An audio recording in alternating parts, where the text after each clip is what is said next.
And for more on all this, let's bring in Louisiana Senator John Kennedy. Senator, good morning to you. Thank you for being here. It's so tough to look at some of these pictures coming out of your state. Some very hard-hit areas as this storm moves north now. Well, Sandra, you know Louisiana. I'm not going to bubble wrap it. We took it full in the face. We still are. This is a huge storm.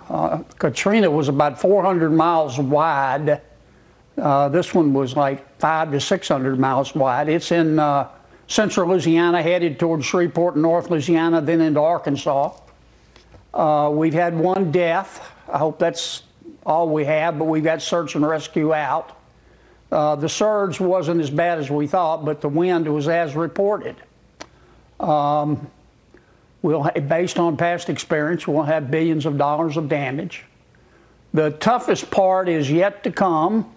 You know, when the adrenaline stops and the cameras go away and you get a little rest, you kind of get up and just look at it and go, man, you know, how do we rebuild here? And you just do it by getting up in the morning and putting one foot down and taking another step. You know, failure's not getting knocked down. Failure's not standing back up, and we'll stand back up. Louisianians are tough as a pine knot. We'll be back. They're proud people, and we're showing pictures right now of some of these gas stations that have just, some of them completely wiped out, some suffering a lot of damage, and some of the residents there standing holding an American flag. We know how tough the residents of your state are, Senator.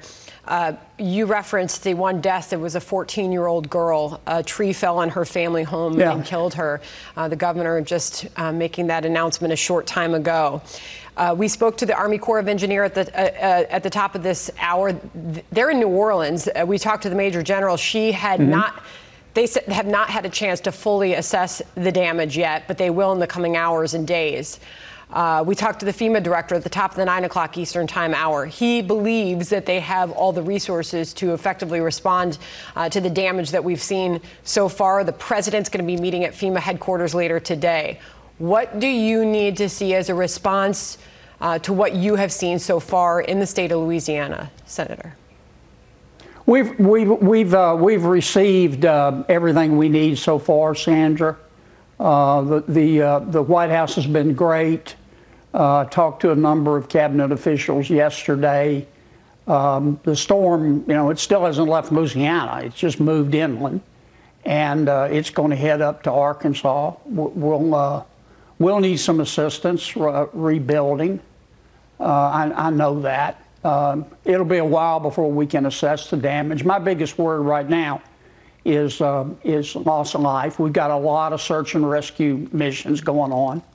I do want to thank the American people and for their concern and for all the emails and texts and tweets and you know and thoughts and Senator, and prayers. I know some people. Senator, if some I could people just make jump fun in of praying, but while you've been speaking, we're showing live images of Lake Charles, Louisiana, Southwest Louisiana, and it gives us a sense of just how hard hit it is there. And the governor's saying that wind was the biggest factor with this particular hurricane. Obviously, water damage versus wind damage, and we're looking at it's a strip mall, and we saw a church a second ago. I mean, just windows blown out, roofs off.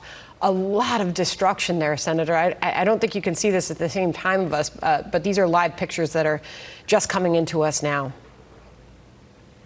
Well, you've seen this kind of damage. You spend time in Louisiana. It looks like you've been bombed. I haven't been over yet. I live in the southeast part of the state. I'm headed over probably sometime today, but it looks like you've been bombed and people are in shock. And but your first concern can't be property. It's got to be life. And this thing is still inland. It's not over yet. It's in central Louisiana headed to north, and then it's going to hit Arkansas. So safety is still our major concern. You know, it's most important things in life aren't things, they're people.